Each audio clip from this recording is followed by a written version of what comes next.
ವೀಕ್ಷಕರೇ, ತುಮಕೂರಿನಲ್ಲಿ ನೋಡೋಂಥ ಒಂದು ದೃಶ್ಯ, ಬೆಚ್ಚಿ ಬೀಳೋವಂಥ ದೃಶ್ಯ. ಏಕೆಂದರೆ ವೃದ್ಧೆ ಅಂಗಡಿ ಕ್ಲೋಸ್ ಮಾಡ್ಕೊಂಡು ಮನೆಗೆ ಹೋಗ್ತಾ ಇರ್ತಾರೆ. ಈ ಸಂದರ್ಭದಲ್ಲಿ ಸಿಗರೇಟ್ ಕೇಳೋ ನೆಪದಲ್ಲಿ ಅವ್ರನ್ನ ಕೊಳ್ಳಲಿರೋಂಥ ಸರವನ್ನು ಯಾವ ಥರ ದೋಚ್ತಾ ಇದ್ದಾರೆ. ದಯವಿಟ್ಟು ವೃದ್ಧರಾಗಿರ್ಬೋದು, ವಯಸ್ಸಾಗಿರೋಂಥವ್ರು ಅಂಗಡಿ ಕ್ಲೋಸ್ ಮಾಡ್ಬೇಕಾದ್ರೆ ನಿಮ್ಮ ಮಕ್ಕಳು ಅಥವಾ ನಿಮ್ಮ ಯಾರಾದರೂ ಸಂಬಂಧಿಕರು ಯಾರಾದರೂ ಇಟ್ಕೊಂಡು ಕ್ಲೋಸ್ ಮಾಡಿ, ಅಥವಾ ಬೇಗ ನೀವು ಎಷ್ಟು ಸಾಧ್ಯವಾಗುತ್ತೋ ಅಷ್ಟು ಸಾಧ್ಯ ಜನ ಸಂದಣಿ ಇದ್ದಂಗೆ ಕ್ಲೋಸ್ ಮಾಡ್ಕೊಂಡು ನಿಮ್ಮ ಮನೆಗೆ ಹೋಗಿ.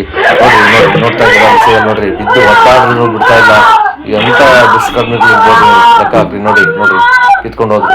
ಈ ಥರ ಒಂದು ದೃಶ್ಯ ಇರುತ್ತೆ. ದಯಮಾಡಿ ನೀವು ಬೇಗ ಕ್ಲೋಸ್ ಮಾಡ್ಕೊಂಡು ಮನೆಗೆ ಹೋಗಿ ಅಂತ ವಿನಂತಿ ಮಾಡ್ತಾ ಇದ್ದೀನಿ. ಸಿಗರೇಟ್ ಕೇಳೋ ನೆಪದಲ್ಲಿ ಮಾಂಗಲ್ಯ ಸರವನ್ನು ದೋಚಿದ ಕಳ್ಳ. ಚಿಲ್ಲರೆ ಅಂಗಡಿ ನಡೆಸುತ್ತಿದ್ದ ಪಾರ್ವತಮ್ಮ. ಕಳ್ಳನ ಕೈಚಳಕ ಸಿಸಿಟಿವಿಯಲ್ಲಿ ಸೆರೆ.